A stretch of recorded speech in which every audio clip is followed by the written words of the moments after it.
I'm sorry, I was trying to find a culture comment reference in this chapter. I got the wrong place.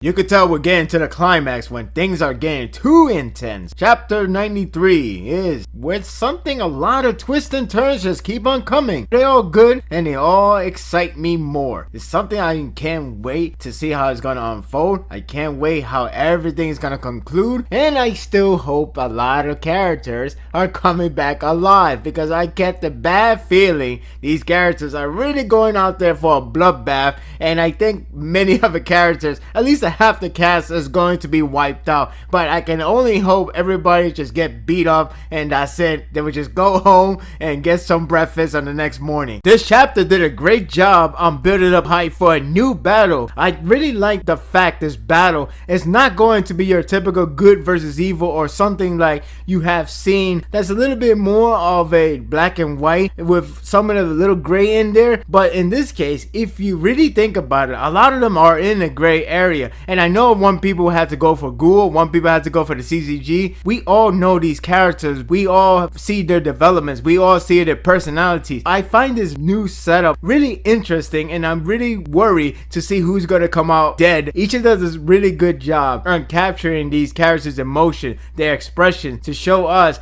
that we should really be worried for these characters. Even though we don't know them a lot, we still want them to survive from this battle. Misa tried to fight back one last time. The shadow figure, Kuri, which I called it, yes, I got it right. Kuri shows up and he tried to kill her, and then Naki shows up. Naki has been a great character this entire series. I really like Naki. I really find him so cool because how much he really cares about his friends, and I really like how he tried to come back. He's like, I'm not dead, I was just taking a brook. Which is funny because I almost thought that was a mistranslation until the white suit guys, his family, shows up and they actually correct it. It's like, it's break, not brook. So that was funny. I really like Naki because he has been doing such a great job. Ishida has always been doing a great job on utilizing these characters on way of capture the visual of showing you how awesome they can really be. And it's funny because that's the same thing I felt early on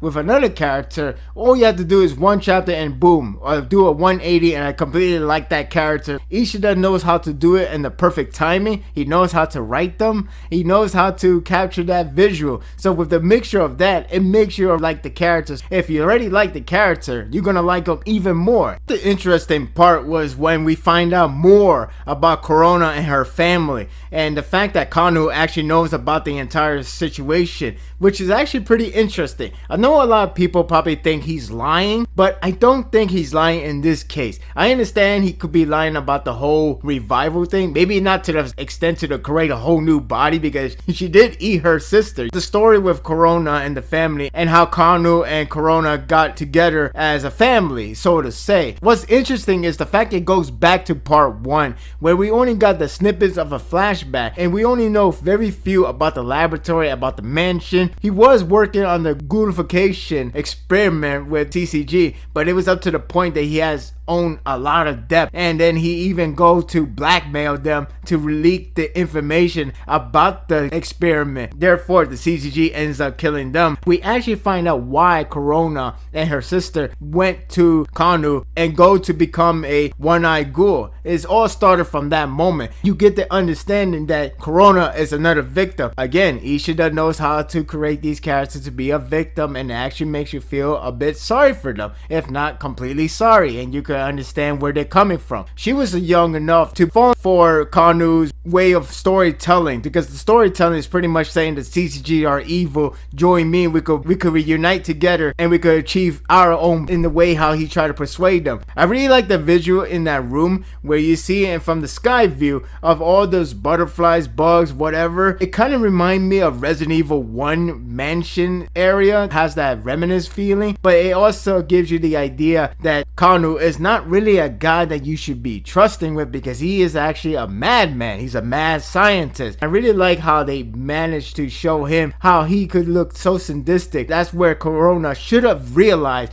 that he has been using that story as an excuse more so than the reason why he wants to help and try to go against the CGG. So in other words, it actually kind of feels like that Kano is pretty much using that kind of story as an excuse rather than a legit reason of why he wants to do this, as in to say, I am doing this for achieving a rightful peace and get off the birdcage. Now that may be true, but at the same time, he has that sadistic manner of creating one-eyed ghoul, and he does not care about what they think. He does not care how much torture. As long as he get what he wants it, that's all fine for him. That's the way that you could illustrate on Kano in a nutshell. The whole visual in this chapter was really good. They always make a good impact with Naki just saving Misa on time. Kano just shows you how he looks innocent. He looks like a guy who's actually a victim, and then at one moment with that one butterfly mixed with a scorpion just shows you that Kano is not a sane man. You can't say the whole butterfly scorpion is a symbolic way of saying, like, if bugs can combine each other,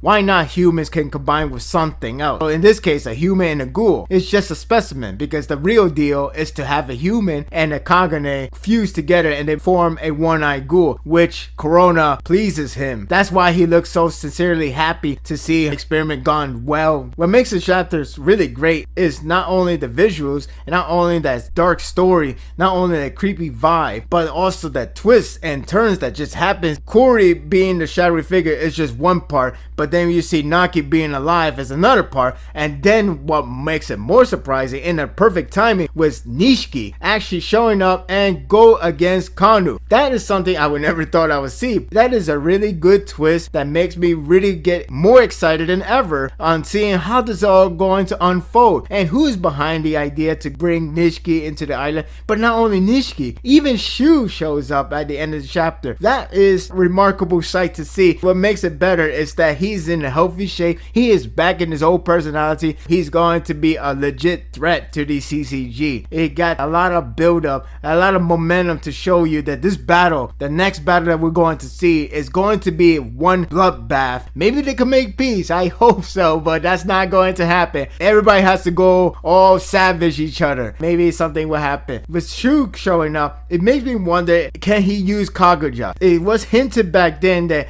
they probably would allow him to use Kaguya. Maybe, maybe not, because now he's not ill anymore. However, you don't know what happened in the past 6 months. Maybe his father told him to use Kaguya if you like. And if he does use Kaguya, that is a major problem. This whole entire chapter had a really great setup. I really like this battle that's going to be in a great moral, because we all know these characters. We all understand where they come from. We all understand they're not really all that black and white, but they're in a gray sense because they're doing their job. It's not like the other battles that you could tell what is approaching, what kind of storytelling that one battle is telling. This one is telling that we all seeing this in a gray sense of area. So it's not like if Kuri dies, it's like, whoo-hoo, we got him, he's dead. He's a guy that we all know him. We know from Arima, acknowledge him and everything. So why we should be cheering for that? Unless you really don't like the guy, or maybe you'd be cheering against Naki and Misa and be like, oh, okay, they're dead. Woohoo! I don't know. That's what makes it really hard to cheer for, but it makes it compelling at the same time, because you want to know who's gonna come out alive and who's gonna be the one to say victory. You look at all these characters and they're not driven by madness or anything like that. These are characters that just want to survive and want to do their job, and this is something that's really going to be very intense if it does focus in that battle. Probably go back to Takizawa, or probably go back fully focus on Kanu. It's really hard to say how this is gonna go down, but there's 3 settings we gotta focus on, and many of them are really interesting to see what's going to happen next. Chapter 93, Gets a 9. If you ask me, CCG seems to be in a dark peril, because right now I feel like as more reinforcement comes, the battle becomes more one-sided against CCG, especially where Shu shows up with 2 other guys. We don't even know if they are any relevant. We don't even know who they are. But if they are any better than S-rank ghoul, then CCG is definitely in the danger field. They are still human, so one stab is all it takes. I don't want anyone to die in either side because I feel like they still have a lot of character to do. I hope that is the case, but you never know with Ishida. Ishida just likes to kill them off. Even the characters that could be promising, they would just end up killing off. You've been tricked. Maybe they would not fight. Maybe they would not kill each other. Maybe they would just drink coffee and have fun together. It's not that bad to drink coffee together. My thoughts are told. Don't let yours on hold. Leave a comment below. Thank you for watching this video. If you like this and want more of this, subscribe to my channel and my world will be yours to stay. Until next time, take care.